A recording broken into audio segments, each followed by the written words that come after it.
Welcome to Bible Adventureland channel. Today is going to be one of those fun videos where I'm gonna answer a couple of questions. For example, when is Bible Adventureland will be open? Or what is your next project? Or something like, what did you do for last year? And also I will show you my collection of stuff that I'm planning to put in Bible Adventureland. So let's just go with the first question. When is Bible Adventureland will be open? There is no set date yet, but I'm looking for an affordable space where I can rent a piece of property and I can display all my exhibits for Bible Adventureland. Also, I'm looking for people who would like to collaborate, who likes all this kind of stuff, and we can both work together for good. So the next question is, what is your next project? And as of right now, I'm collecting all this stuff for the museum, for Garden of Eden, for different displays that will be in Bible Adventureland. For example, this lobster I taxidermy myself. I bought it in Big Y. I got a dead opossum and I taxidermy right here. And it's just a practice one, but it's a skill that I can make and decorate a lot of places. Right here I bought a bunch of flowers at Hobby Lobby, and I'm planning to make Garden of Eden, decorate it, and stuff like that. But for future project, I'm still planning to build a biblical timeline from creation through Noah's Ark, Tower of Babel, Tabernacle, King Solomon Temple, and so on, so you can see the whole Bible in visual form. Alright, next question.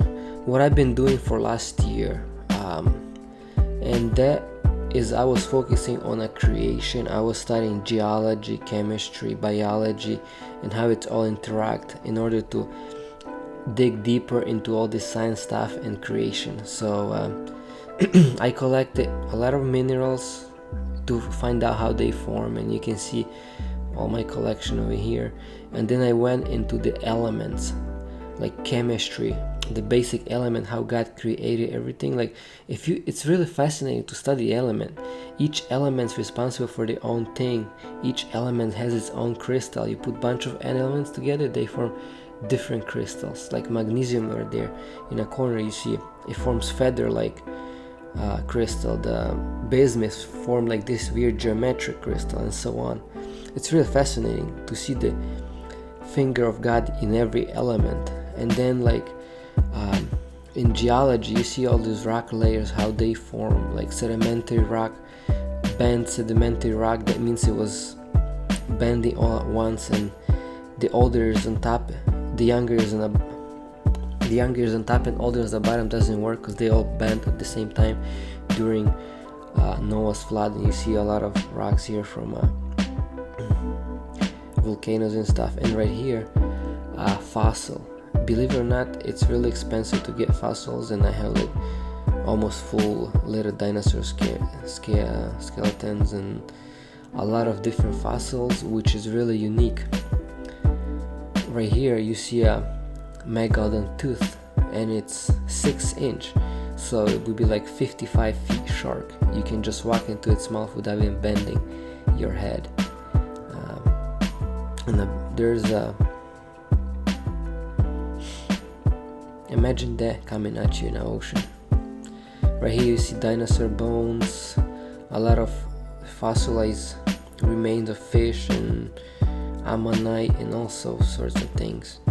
And right here, fern that I was talking about, because you cannot find evolution in fossil record.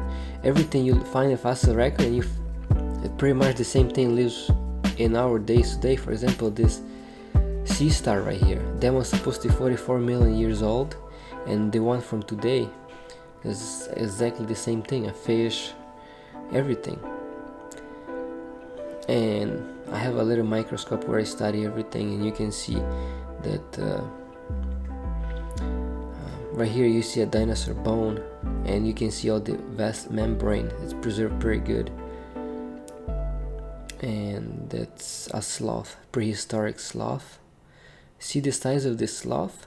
Every animal before flood, that's a before flood sloth. It was giant. That's my little place where I do all my project and stuff.